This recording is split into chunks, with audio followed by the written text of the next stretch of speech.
Dear students, आज हम शिवाजी की अर्थव्यवस्था या उनके राजस्व व्यवस्था के बारे में देखेंगे। चूँकि हमने पिछली क्लास में बात करी थी प्रशासन के बारे में चर्चा कर ली थी, ठीक है।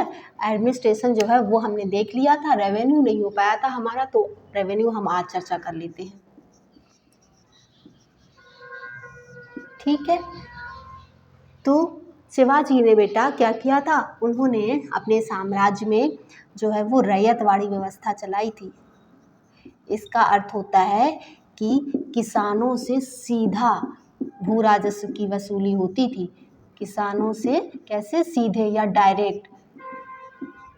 कोई जो बिचौलिया या जो मीडिएटर होते हैं उनको हटा दिया गया था, ठीक है, इनको हटा दिया गया था, ठीक है। अब जो राजस्व का संग्रह होता था बेटा, राजस्व संग्रह जो है वो 40%, उपज का 40% होता था।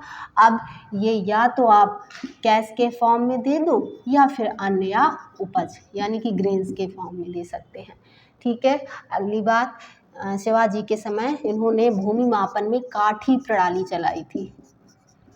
काठी प्रणाली ये भूमि मापन के लिए है। पहले जो भूमि की नाप होती थी वो रस्सी से होती थी। किससे होती थी? रस्सी से।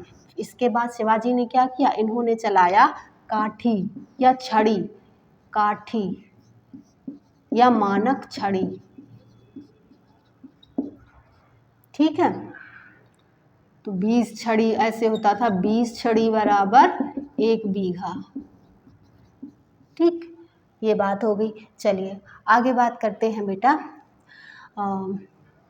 शिवाजी की अर्थव्यवस्था में जो प्रमुख योगदान था वो था चौथ और सरदेशमुखी नामक करों का या टैक्सेस। ये दो तरीके के टैक्स हैं। अब समझते हैं ये क्या क्या है। चौथ जो है इसकी दर थी 1/4 या 25%, सरदेशमुखी 1/10, ठीक है। चौथ जो है ये था बेटा सुरक्षा कर, सुरक्षा कर कहते हैं।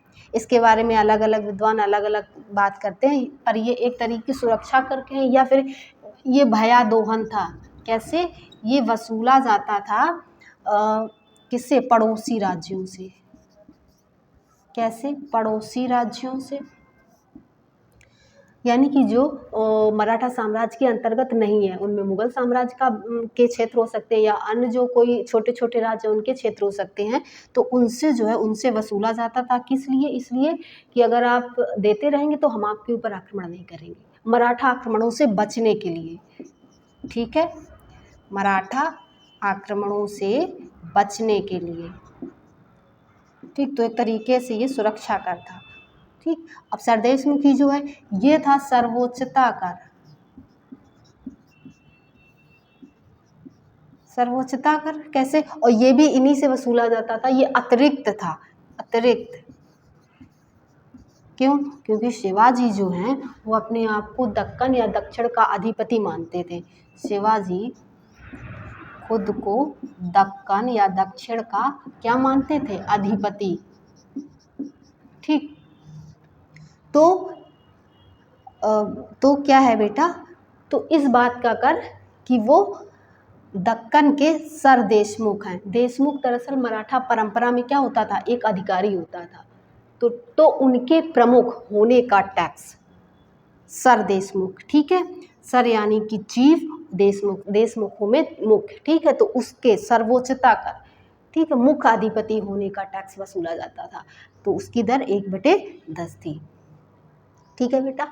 तो ये हमने जो है बेटा क्या बात कर ली, इसमें मराठा प्रशासन है शिवाजी के अंतर्गत किस तरीके से अर्थव्यवस्था चलती थी या राजस्व संग्रह किस तरीके से किया जाता था। मिलते हैं नेक्स्ट लेक्चर में। Thank you.